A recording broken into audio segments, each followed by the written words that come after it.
Falemos agora sobre a pobreza. Após o declínio relacionado com a Covid-19, o crescimento econômico foi retomado em 2021 e 2022.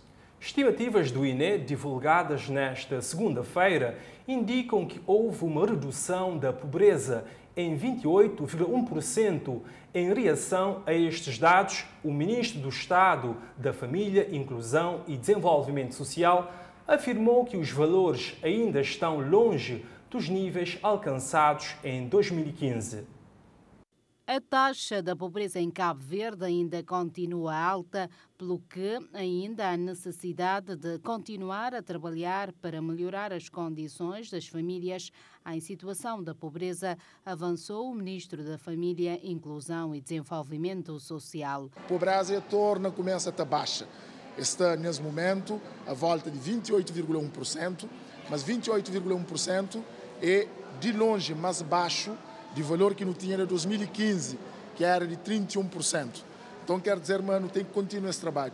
O valor ainda está alto, nunca está satisfeito, mas nosso objetivo é permitir com que não elimine a pobreza extrema e não baixe a pobreza absoluta para níveis que todo o cabo-verdiano tem sido incluído. De recordar que, como consequência da Covid-19, os dados indicam que a pobreza aumentou 3,6 pontos percentuais entre 2019 e 2020, levando aproximadamente 20.700 indivíduos à pobreza, quase revertendo os ganhos na redução da pobreza dos 4 anos anteriores, sendo que, entre 2015 e 2019, a pobreza diminuiu em 7,5 pontos percentuais. A redução da taxa de pobreza em Cabo Verde não está ainda no patamar desejado e o Executivo promete ações e políticas com vista a melhorar os níveis de vida das famílias, respondendo assim às demandas das pessoas mais vulneráveis e também com vista a impulsionar o desenvolvimento do país. Vamos agora ao encontro com a jornalista Silvana Gomes, ela que vai nos trazer mais detalhes sobre estes dados da pobreza. Silvana, da parte da população cabo-verdiana, ficou praticamente afetada com a chegada da Covid-19 ao país. Que dados nos traz sobre este ponto? Olá, Elizabeth. Dizer que com a chegada da pandemia de Covid-19, automaticamente a população ficou gravemente afetada. Dizer também que nessa ocasião, que foi em 2020, a situação de confinamento, tudo isso trazia não só impacto a nível social, financeiro, mas também psicológico. Portanto, uma situação que trouxe não só problemas financeiros, como havia dito, também fez com que o PIB em Cabo Verde registrou dados negativos. E sobre a pobreza, Silvana, nesta semana o INE divulgou novos dados e que estatísticas poderás nos avançar com relação aos anos antes da pandemia e pós-pandemia? Portanto, Elizabeth, conforme os dados do INE, de 2015 a 2019, que foram os períodos antes da pandemia, a situação estava um pouco mais animadora, porque foi registrado uma diminuição na taxa da pobreza aqui em Cabo Verde, uma diminuição de 7,5%. Portanto, a pobreza então, a taxa da pobreza situou-se em 27,7% neste período pré-pandemia, ou seja, antes do surgimento da pandemia aqui em Cabo Verde. Mas de 2019 a 2020, a situação deu uma piorada, porque foi exatamente nesse período que surgiu a pandemia em Cabo Verde. E depois desse período, 2020, foi então notada uma situação, como disse, muito devastadora. A taxa da pobreza aumentou consideravelmente em Cabo Verde, portanto, foi um aumento de 3,6%, e a taxa situou-se em 31,5% da taxa da pobreza aqui em Cabo Verde. uma situação que até começou a colocar em causa a taxa, os resultados da diminuição da taxa de pobreza que teria sido registrados nos 4 anos antes da pandemia, de 2015 a 2019. Mas dizer que de 2021 a 2022 a situação começou a melhorar um pouquinho. Portanto, a taxa da pobreza situou-se em 28,1%. Teve uma melhorada, mas mesmo assim a taxa era mais elevada do que a registrada no período antes da pandemia, Elizabeth. Muito bem, Silvana. E agora vamos falar de uma outra informação que marcou a semana. Em São Martinho Grande, no município de Ribeira Grande de Santiago, um desentendimento entre tio e sobrinho terminou em tragédia. Um jovem de 21 anos desferiu alguns golpes de faca no seu próprio tio e este acabou por morrer no Hospital Agostinho Neto. Silvana, você é da zona mesmo, perto de São Martinho Grande. Tens algumas novas informações para nos trazer sobre este caso?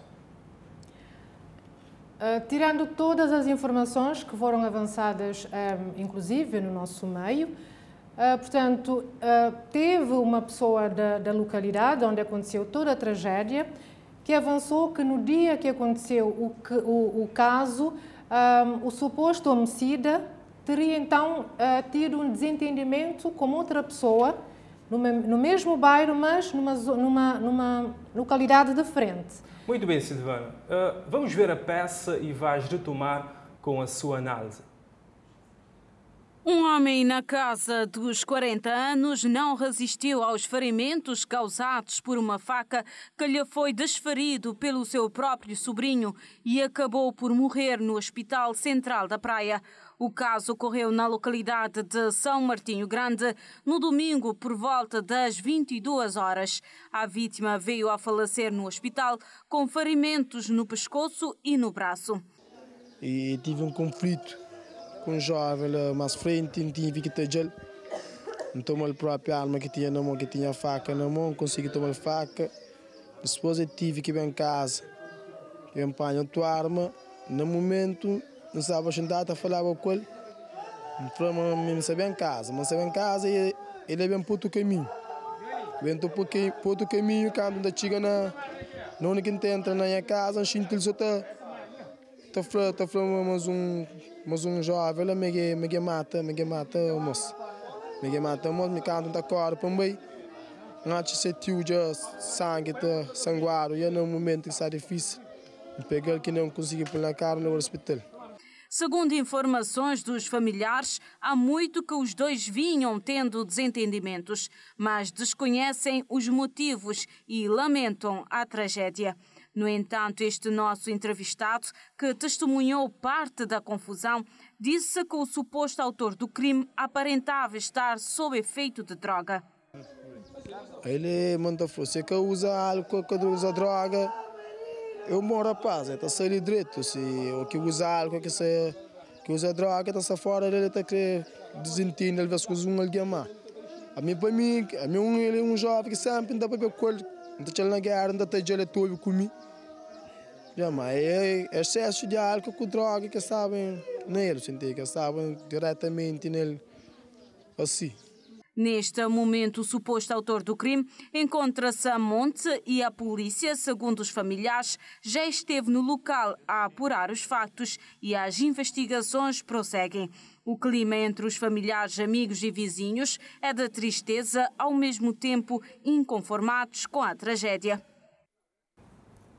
Depoimento do jovem que diz que chegou a desarmar o rapaz e já tinham visto que o mesmo parecia estar sob efeito de álcool e drogas. Talvez deveriam ter chamado a polícia logo nesta hora, pois neste ponto já havia uma ameaça grave e talvez teria evitado esta tragédia.